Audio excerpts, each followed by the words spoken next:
Bonjour à tous et à toutes. Nous continuons avec les halachot de Achnasat Orchim, de faire rentrer les invités. Alors, il faut savoir d'abord, premièrement, que la mitzvah de Achnasat Orchim, elle commence déjà au moment où on frappe à la porte. C'est-à-dire le fait même que j'entends, il y a des gens, tu tapes à la porte, tu les entends, ils parlent, ils prennent le temps, etc. Ils t'ont entendu, mais ils ont d'autres choses à faire avant de venir ouvrir la porte. Alors ça, d'abord, c'est très important de ne pas faire ça. Même si tu es bloqué, tu peux pas aller ouvrir la porte directement, alors tu dis, j'arrive, que la personne sache que tu as entendu, qu'il soit pas stressé, est-ce que tu as entendu, t'as pas entendu, tu dois retaper. Alors il faut prévenir que l'on vient, et alors aussi la mitzvah, c'est de venir le plus rapidement possible, de ne pas donner à la personne à attendre.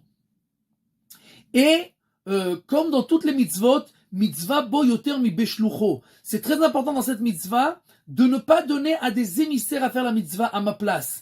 D'accord, je peux donner à mon fils, à ma femme, à mon serviteur, non.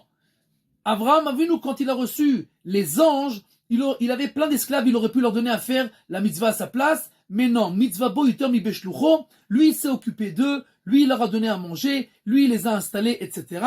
Et bien entendu, donc ça n'a pas d'importance qui est l'invité, que ce soit un grand riche, quelqu'un de très respectable, ou un pauvre homme qui n'a pas où aller, qui est en haillon, etc.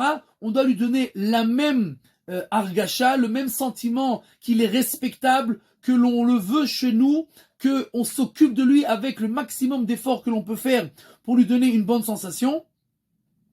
Et donc, la première chose à faire, comme on l'a dit, on ouvre la porte le plus rapidement possible pour ne pas faire attendre notre invité. Deuxième chose, dès qu'un invité y rentre, chutz min hakavod, bien entendu, c'est en dehors du respect que je vous dois, on doit lui proposer, les toilettes sont par là. Si des fois les gens ils ont honte, c'est pas très sympathique de demander où sont les toilettes, alors on propose, la salle de bain est là, les toilettes sont là, et donc la personne se sent plus à l'aise, et comme ça, il n'y a pas de malentendu ou de mauvaises sensations, etc.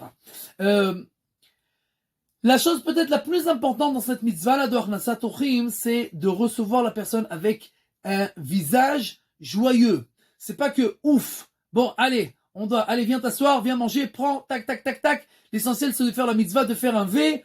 Je me suis acquitté. Pas du tout. La mitzvah, c'est de donner la sensation, tu es voulu, on te veut, on est content que tu es là, on veut te donner une bonne sensation, etc.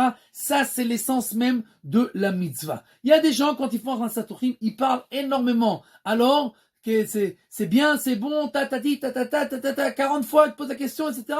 Et l'essence de la mitzvah, c'est comme Avraham Avinu est mort, mais hâte va assez arber. Parle peu et fait beaucoup. Avraham Avinu, il a dit, je vais vous donner un peu d'eau et du pain.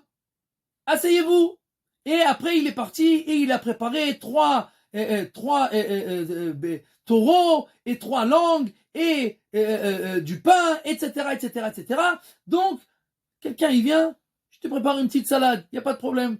Et alors, tu le fais kiffer, tu prépares, tu sers, etc. Il faut pas parler beaucoup, il faut donner la sensation que l'autre, il ne pèse pas, d'accord? Pour qu'il se sente bien et qu'il se sente en bonne situation et qu'ils ne sont pas pesants, alors on parle peu, on fait beaucoup et on donne la sensation à l'autre qu'il est l'homme le plus désiré de ce monde-là. Et comme ça, on fait la mitzvah à 100%.